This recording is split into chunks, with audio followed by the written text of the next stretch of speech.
नमस्कार, आप देख रहे हैं जनभावना टाइम्स। मैं हूं अंकिता। कोरोना से जंग में देश एक कदम और आगे बढ़ गया है। देश में कोरोना के केस भले ही कम हुए हों, लेकिन कोरोना का खतरा कम नहीं हुआ है।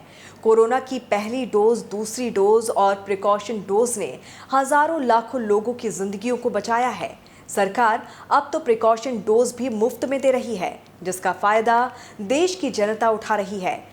कोरोना वैक्सीनेशन में भी देश ने एक अलग मुकाम हासिल कर लिया है।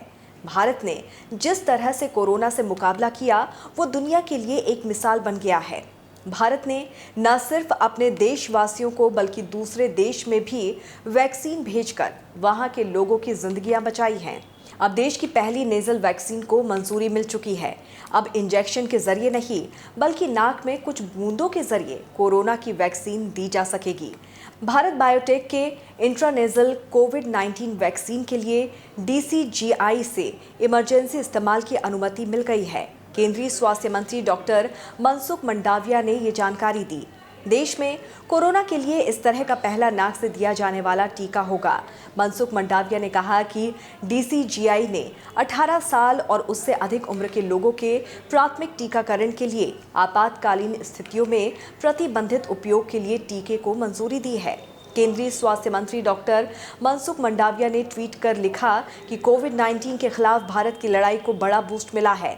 भारत बायोटेक के चंद 36 सार्स CoV-S कोविड-19 रिकॉम्बिनेंट नेजल वैक्सीन को आपातकालीन स्थिति में 18 साल से ज्यादा आयु वर्ग के उपयोग के लिए अनुमति दी गई है। केंद्रीय स्वास्थ्य मंत्री ने कहा है कि ये कदम महामारी के खिलाफ हमारी सामूहिक लड़ाई को और मजबूत करेगा। भारत ने PM नरेंद्र मोदी के नेतृत्व में कोविड-19 के खिलाफ लड़ाई में अपने विज्ञान, अनुसंधान और विकास और मानव संसाधनों का उपयोग किया है।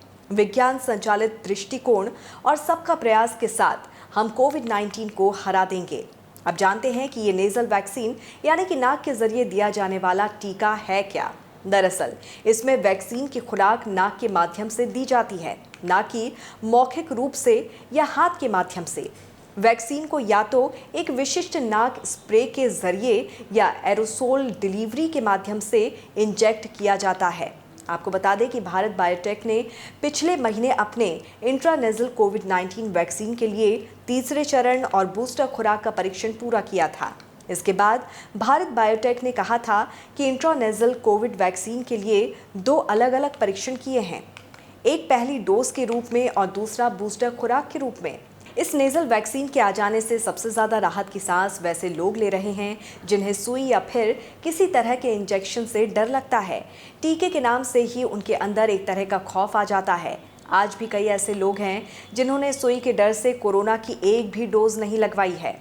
देश और दुनिया की तमाम खबरों को विस्तार से जानने के लिए आप हमारी वेबसाइट www.thegbt.com को लॉगिन कर सकते हैं। जुड़े रहिए जनभावना टाइम्स के साथ। नमस्कार।